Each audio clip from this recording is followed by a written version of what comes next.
cybersecurity is not a secret, magical field that only experts can understand. I think sometimes we benefit by making it sound very complicated, but I think the effect of that is that regular people think that it's too much for them, right? And we need people to understand that it's something everybody can understand and prioritize. Welcome to the Cybersecurity Defenders podcast, where we talk to the people who keep the internet safe. These industry experts share their innovative cyber defense technologies, vital insights into threats, and predictions for the future of cybersecurity. My name's Christopher Luft. I'm one of the co-founders of LimaCharlie, and I will be your host. This podcast is brought to you by LimaCharlie, maker of the SecOps Cloud platform, infrastructure for SecOps where everything is built API first. Scale with confidence as your business grows. Start today for free at limacharlie.io. Now let's get into it. My guest today is Sarah Powazek, Program Director for Public Interest Cybersecurity at the UC Berkeley Center for Long-Term Cybersecurity. Sarah leads efforts to protect under-resourced organizations like hospitals, schools, and nonprofits from cyber threats, focusing on bridging the gap between technical practitioners and public policy. Her work includes developing research, coordinating external collaborations, and guiding national conversations on cybersecurity equity. She also serves as a senior advisor to the Consortium of Cybersecurity Clinics and has previously contributed to strategic advisory services at CrowdStrike and policy initiatives at the Institute of Security and Technology.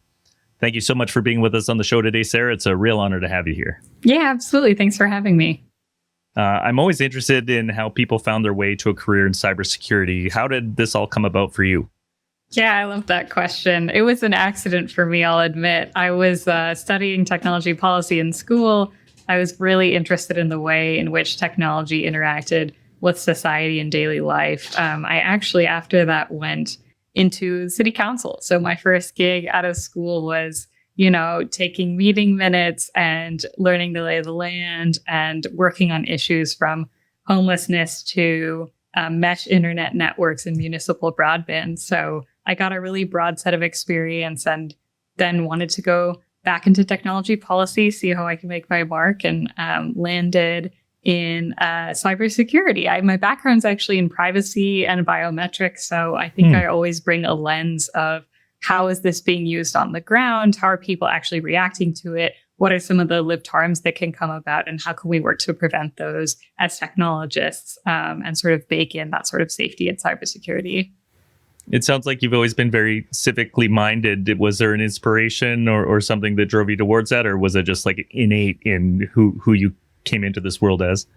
That's a great question. I'm not sure. I've always been really interested in voting. I was at MIT. I actually started their voter registration club. And I think it was really interesting to see an extremely technically minded student body very politically unengaged. It's since changed quite a bit. But I think there's a movement that began there around we as technologists should be involved in the way the world works. We shouldn't abdicate our responsibility because we're focused on building stuff. It's actually really important as builders that we're engaged in civic life, that we're voting, that we're participating, that we're showing up at the city council meetings, that we're holding policymakers accountable and listening to them and engaging with them. So it's always been an interest of mine. And I actually think it lends itself really well to cybersecurity. You'll probably hear during our conversation that a lot of the work we do is working with state and local government and trying to engage with them and understand how they're working to protect residents at the very, very grassroots level. So I think I actually rely on that quite a bit in my job. No, very cool. To kick things off, do you maybe want to tell us a little bit about the work you're doing at the Berkeley Center for Long-Term Cybersecurity? Definitely. And can I ask, have you heard of the term public interest cybersecurity before? I got to be honest, I don't think it has landed. We're an industry full of acronyms and stuff like that, so it's hard to pick them out sometimes, but please expand if that's something I need to be informed about. No. Most people haven't, actually. It's something we're trying to socialize a little better. I think most people are familiar with public interest technology as a more nebulous concept, but the way that we're trying to apply it to cybersecurity at the Center for Long-Term Cybersecurity at UC Berkeley is thinking about, instead of the technology we're trying to protect, we're thinking about the communities that we're trying to protect. Cybersecurity is just the tool by which we engage with those communities. So, for example, we want to think about, instead of like infrastructure and data centers, that tends to turn a lot of people off to the work that we're doing, even though it's important. We like to think about, well, who do you care about? Do you care about the elderly population? Well, here are the kinds of scams and frauds that they're facing and how we could systemically work to protect them. That tends to land a lot better with the people who have the pen than saying, well, we really need to protect this data center, or, we really need to protect this like one piece of infrastructure, this one server. So we really try and focus on the community aspect. We're very grassroots focused. We work a lot with nonprofits. We work a lot with small organizations like cities and schools. And really our goal is to try and create a safety net for these organizations and to ensure that even the smallest organizations in the US get the same level of cybersecurity protection. They tend to fall through the cracks with this national security lens that the US is really strong in. And then those community folks tend to fall through the cracks. So that's really what our program is focused on. That's great. And I think that that work is more important than ever right now, given I think you see on the threat actor side, they've sort of taking this corporate style approach to delivering their services, and on the bad guy side of things, it's really democratizing access.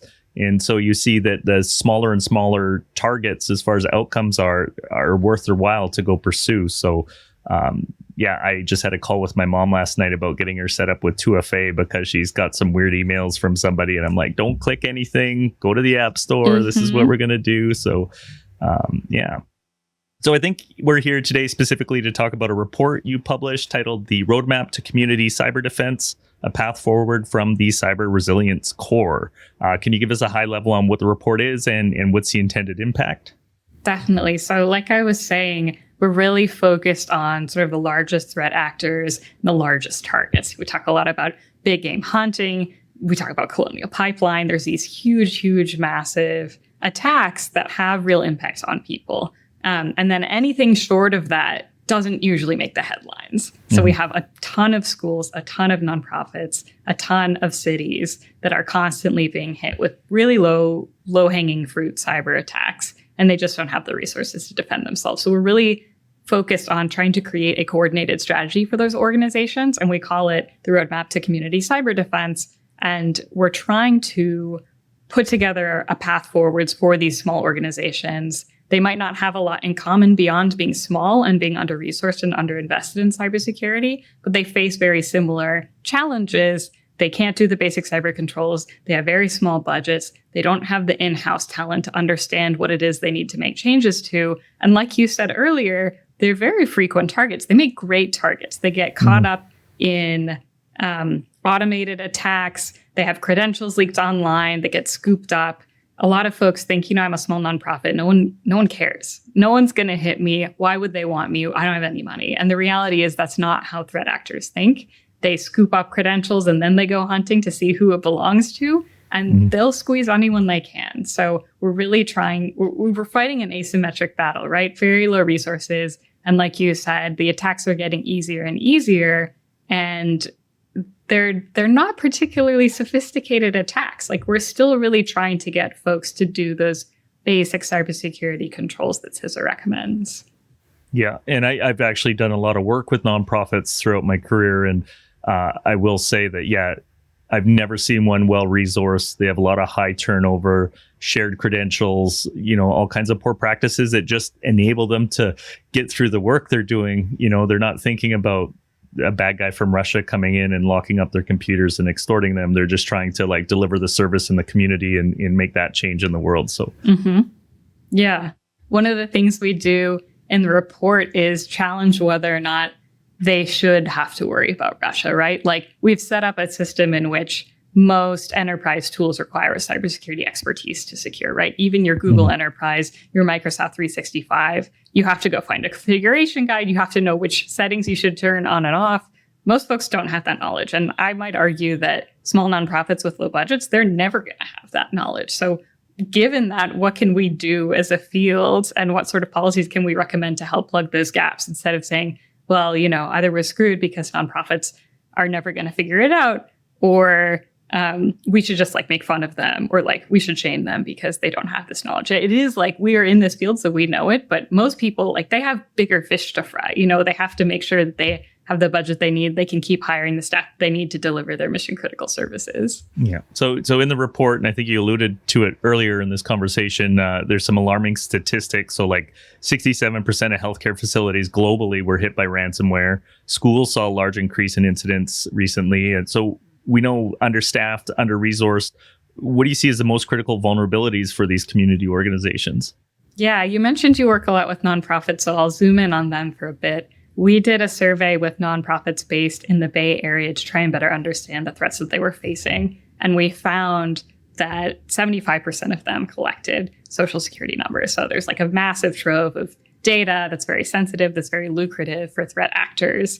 And like we talked about, very, very low budgets, very low talent. I would say one thing that I think is underreported on is just how few people within these organizations understand anything about IT or cybersecurity. We actually found that over half of them had zero full-time, even IT staff, let alone cybersecurity staff.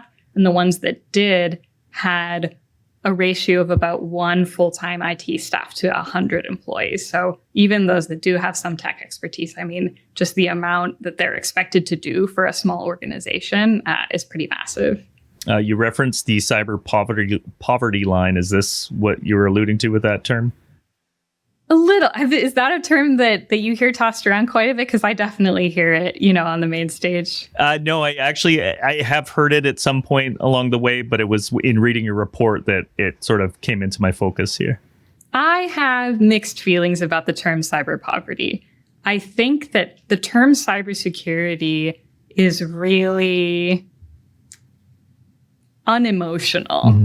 And I think that is difficult to then communicate to someone like a nonprofit that has a very, mission-focused purpose. They're like, let's take a food bank. Why would cybersecurity matter to a food bank? So I think the term cyber poverty is trying to help communicate the fact that there's an extreme disadvantage faced by organizations that lack cybersecurity. Like, it's a very risky behavior. It puts them in a state of vulnerability. That's really what the term is trying to summarize. And there isn't a good definition for it. There are a lot of terms that try and get at the same concept of there's this huge swath of small organizations that just don't have what they need. CISA calls it target rich resource poor. There's cyber poverty. There's cyber equity. There's a ton of different terms that all try and get at that. So sometimes people use the term SLTT to reference that just because so many of those small public organizations tend to struggle. And we love acronyms, right? So many acronyms, but that we really are using it to try and hit home the fact that there are real harms that come from lacking cybersecurity protections and resources. So I think anybody that's been in this field for any amount of time knows there's a ton of free and low-cost resources. How come these organizations aren't aware of these or accessing them or leveraging them? Part of it, I think, is going back to that idea that there's no one there to ask those questions, right? They're very focused on delivering their core mission, whether or not that's water treatment or school or a food bank facility. That's not really front of mind. But another piece of it is it's really cheap to create a toolkit. You put a toolkit, you put it on a website, costs you almost nothing. You put it in all your marketing tutorials. There's no incentive to make sure that tool works for people and is useful. And so you can just do a quick Google, like how to get better at cybersecurity. You're just flooded with these corporate toolkits and they're not working. What really works is very expensive and hard to scale. And that's people going to an organization, understanding their unique situation and giving them like really tailored, targeted recommendations. And that is not in abundance right now. And that is what we need to scale.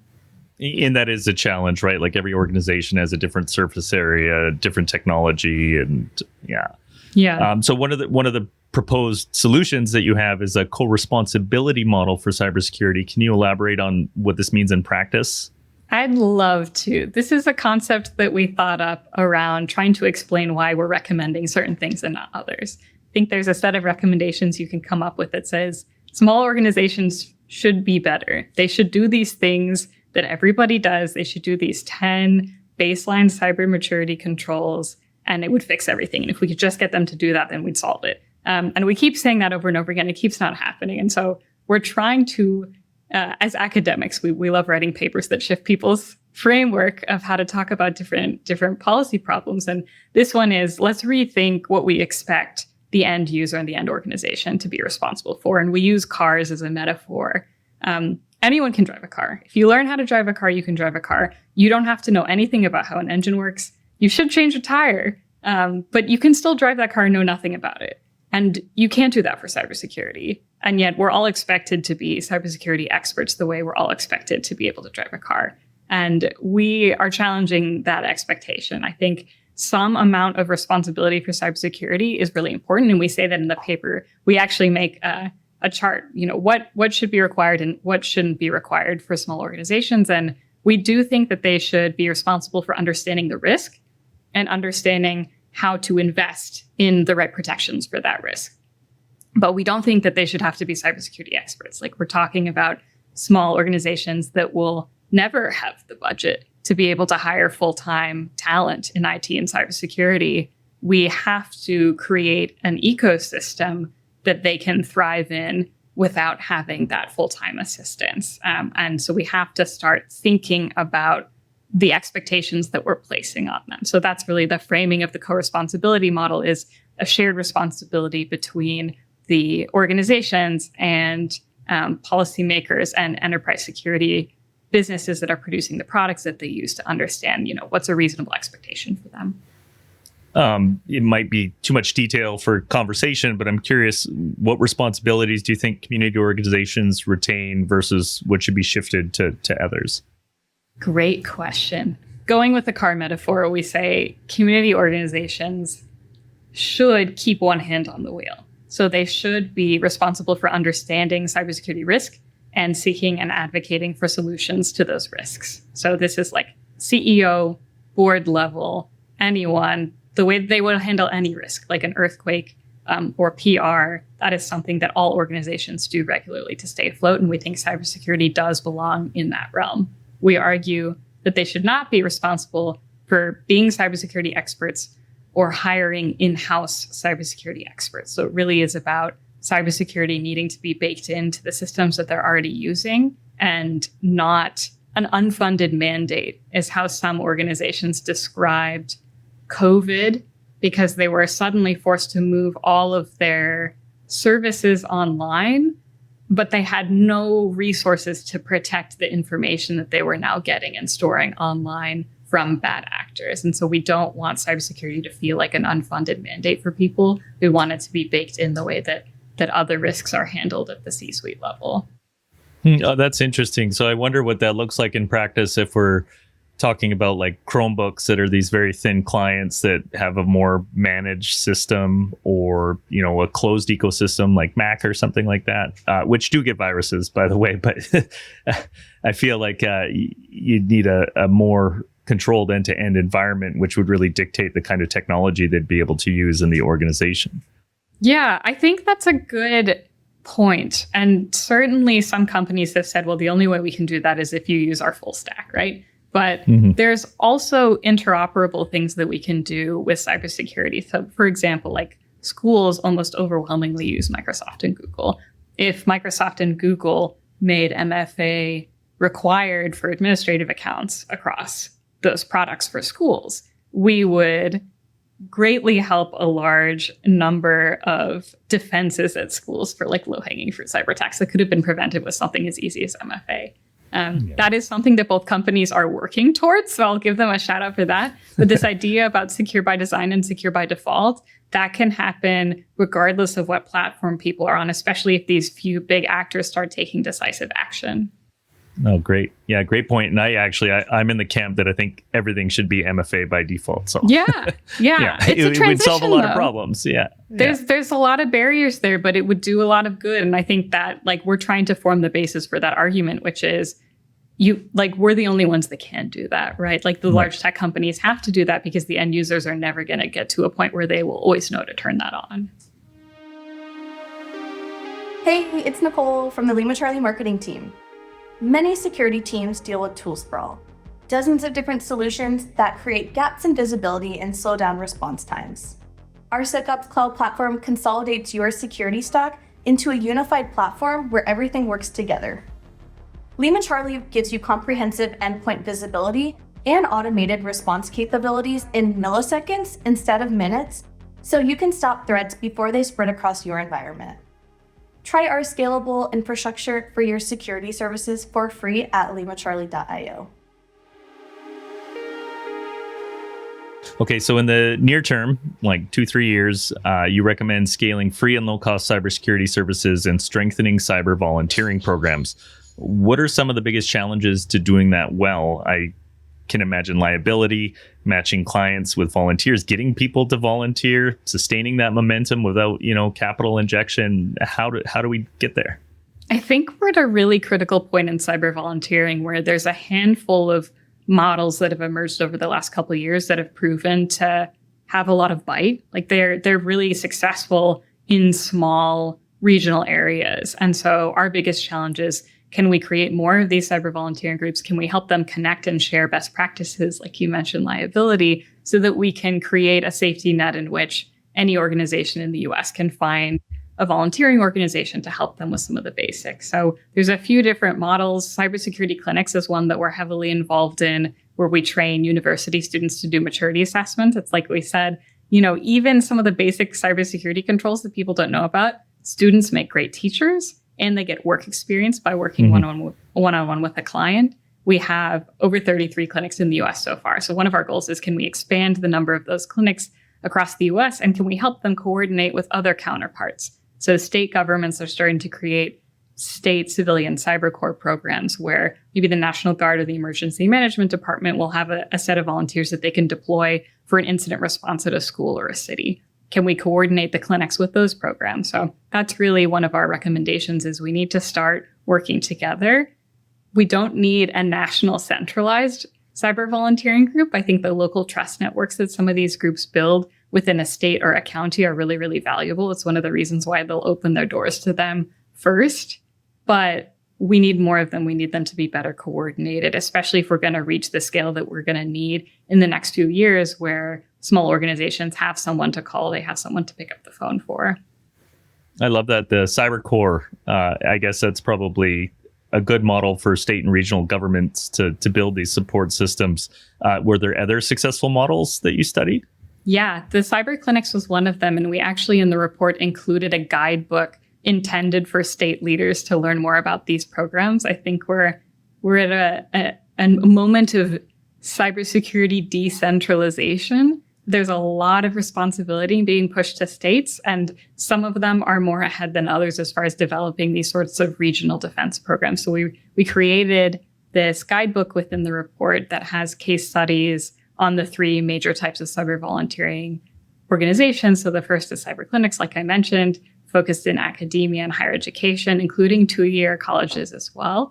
Then we have the state civilian cyber corps programs, where a handful of states have started those up. We also have our non-resident fellow, when he was at New America, wrote a model bill. So there's actually model legislation that states can pass to grant themselves the authorities to create one of these cyber corps programs at the state level. And then there are nonprofit cyber volunteering programs like the Cyber Peace Builders program, like DEF CON Franklin, like the Institute for Security and Technology's Undisruptible 27, that are very sector focused and that tend to span nationwide. So they have volunteers remotely working with different institutions. So all 3 of those types of programs are past the pilot phase. They've been working for several years. And now what's really needed is some coordination and funding to help scale those programs to be able to reach as many organizations as need help. Yeah, a lot of those organizations you mentioned are doing great work, but how do we magnify that and get it everywhere, right? Exactly. You also talk about embedding cyber knowledge in communities and in schools. What would a realistic roadmap look like for integrating cybersecurity education early on? I kind of see it as like modern literacy, but I don't know how we make that a thing. Yeah, I think that the National Cyber Strategy and the National Cyber Workforce and Education Strategy laid out really good plans for how to do this. Really, in this report, we were intended to give those a boost and say the long-term solutions that we need are secure by design and secure by default and usable technology, because we know that small organizations are not going to be able to hire IT and cyber talent. So we need to create products that they can all use. And we need to turn everyone into cyber literate. So the clinics are a great program for that. You get students who come in, from a ton of different majors. They learn how to do a cyber assessment. Then they might not go into cybersecurity. We actually have a lot of students from law and business and public policy, and even healthcare who will come in and do a cyber clinic, and then they'll go be a doctor, but they're a doctor who understands cybersecurity. And so I think baking in more hands-on cybersecurity education, the way that we do, typing tests in school is going to be really critical to creating a more resilient workforce. And I think that, the human factor is always a piece of the pie. So we wanted to include a shout out to those strategies. So with a big undertaking like this, collecting metrics so you can measure impact and get funding and move things forward is super important. What does success look like when you're talking about volunteer-led support or community cybersecurity improvements, and how are you measuring that so that you can show people that it's working? Definitely. So we've started with a nationwide map of every cyber volunteering program that exists right now. We've also created a gradient across that map of number of cyber volunteers per capita. And that's been really helpful because if you look at a map with just the pinpoints on it, you say, wow, that looks like a lot of programs. And then you factor in the population, you say, actually, the number of cyber volunteers per capita is very, very small. So that's a really concrete metric that we can track as we start to expand these programs is how many people are available based on a given population in that region that is available to help them. And our goal is to get that as high as we can. Another metric is, are there programs available within a state for every sector? One problem that we see is that we get so bogged down in is this technically critical infrastructure? I only work with critical infrastructure. Is this a nonprofit? I'm only interested in nonprofits. When in reality, a lot of these small organizations struggle with the same things. And someone with expertise in one would do a really good job helping others. So we're trying to encourage people to maybe broaden their definition of who it is that needs help. It can be difficult when we get focused on a particular term over another, but it's really, really important that these types of services are available for all small community organizations and not just ones that fit a particular definition. Yeah, and I think in your report too, you made there was some information about how our thinking on these things should change a little bit, where if our goal is to keep the hospital operating, okay, we can protect the hospital, but what happens when the water plant gets hacked and now there's no water in the hospital? The hospital's still down, but we never even thought about protecting the water plant.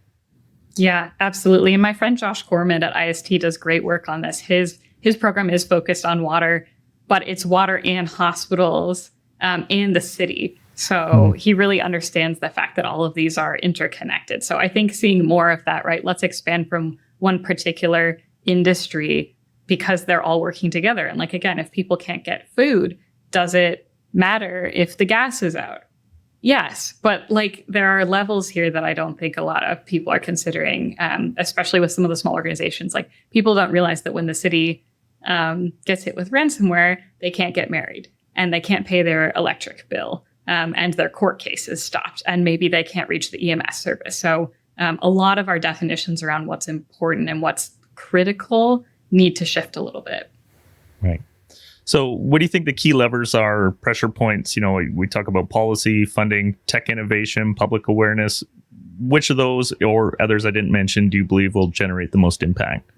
I think right now, seeing states, in particular governors, CIOs, and CISOs, putting a stake in the ground and saying, we're going to make sure that all of the organizations within our state have cybersecurity protection. And we're going to do that through some combination of providing them the tools that they need and also providing them with the support that they need, like the human person-to-person support. So I think seeing that would be immensely powerful, especially because some of these programs already exist. What they need is the state to endorse them and help them grow because they're going to keep cropping up. I mean, people in our industry really care about our neighborhoods. We're trying to protect them. We're doing our best to get that statewide endorsement. States love to follow each other's leads. They love to be leading on a particular issue. So I think getting a few states to really take a lead there would be impactful. I also think right now companies are immensely powerful in their ability to set agenda for technology. In particular around secure by design, it sounds like that's something that the administration is going to continue to support, which is excellent news. I think that the more blogs that we see coming out of Microsoft, Google, Amazon, all the big players saying, we've taken this step, we're going to make sure that all of our free accounts have multi-factor authentication. Any of those that we see them turning those settings on by default, providing security support for the lower tier subscription models, those are really effective in you see one do it, everyone else does it, and those trickle down to the end user in a really meaningful way. So that's what we're saying by let's shift the responsibility away. That is something that large corporations can take action on today. So for listeners who work in community organizations, what would you say are some low-hanging fruit that they could start acting on now? Yeah, definitely look at CISA's bad practices. That is always a good place to start, is what should I not do? That is a good way to dip your toes in. I think they have a handful of them, turn off RDP and other internet accessible ports on your devices, use MFA for administrative accounts, those types of things. I'd graduate from that to CISA's CPGs, which is a really great toolkit. I know I said I hate toolkits, but this one is very good. You can go online. It's a checklist, and they've really tried to boil down the cybersecurity controls that they think are the most important for most organizations. I tend to think that those are a pretty good place to start. And then I would go on cybervolunteers.us. And if you need help with that implementation, that is where you can find some of the resources to call someone on the phone or have someone show up and help you. Again, most people might not have one available yet, but our goal is to try and grow that so that everyone eventually has someone that they can pick up the phone and call when they need help. That's great. So what surprised you the most during the research for this report? Anything jump out at you as something you never thought would be a thing? I think, so we generated this report by bringing together a task force of a couple dozen folks who work in small organizations and who work in cybersecurity to better understand the challenges that they were facing sort of across the sectors, which is how we got a lot of these common themes that people are facing. And I think one thing that surprised me was how strongly people pushed back on the idea that community organizations shouldn't be responsible for cybersecurity. I think we sort of started from a position of maybe we should just take it away. Maybe we should just have someone else handle it. Maybe people don't need to be tracking cybersecurity at all. And folks said no. If they aren't tracking it, if they're not responsible for managing it as a high level risk, they're never going to invest in it. They're not going to understand why it's important. So it's really important that they maintain some level of responsibility in that risk management piece of it. And that was really helpful. That was pretty much across the board. Everybody said they have to be responsible for something. There's no world in which people get to ignore cybersecurity as a problem. It's with us now. Mm-hmm. That's sort of the old give a person a fish, feed them for a day, teach a person to fish and feed them for a lifetime. Yeah.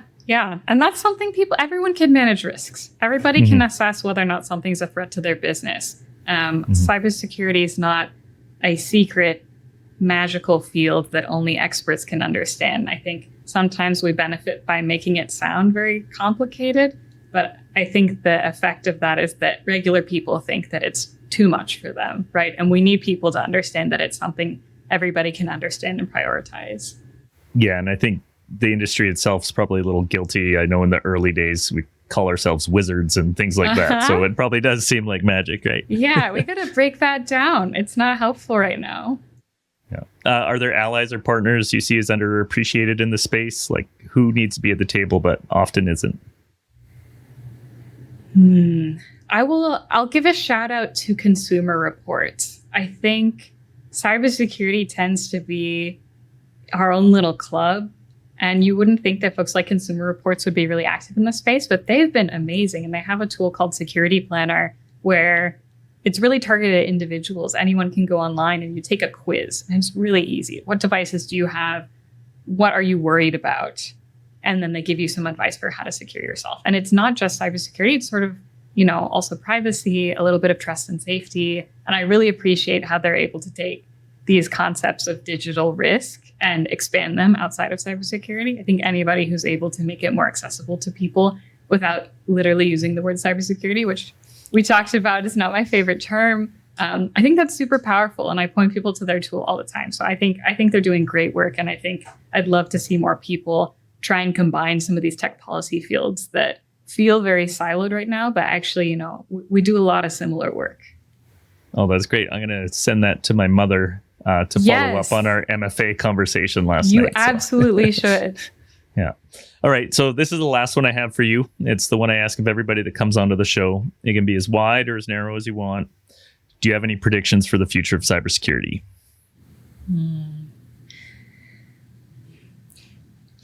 This is a good one. I want to give you a good answer. I think that the future of cybersecurity is local.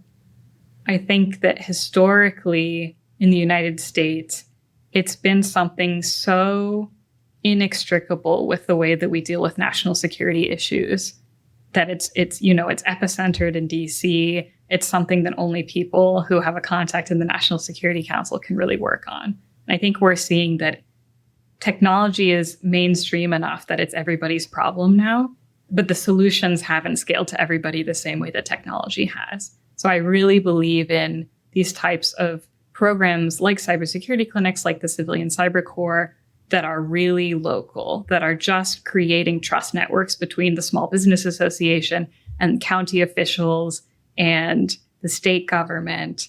That is really where we're seeing profound impact. We see, the San Diego Cyber Clinic working with their local water treatment plant.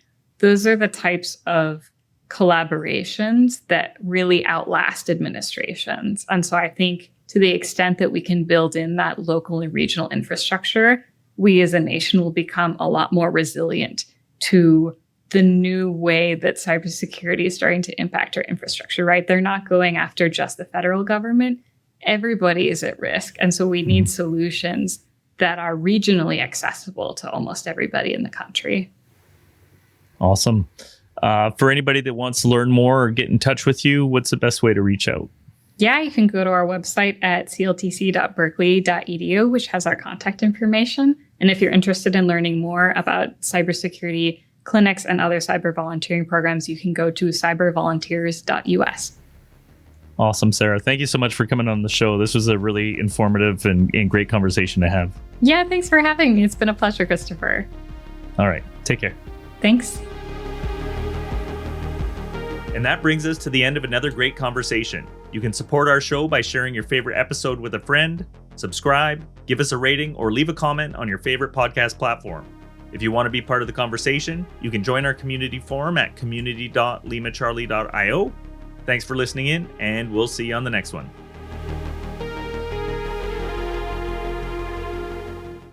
The Cybersecurity Defenders podcast is hosted and produced by Christopher Luft. The show is co-produced and edited by Sam Blake with graphics by Amr Al-Khatib. Sponsored by LimaCharlie, scalable infrastructure for your security services. Visit limacharlie.io to get started for free.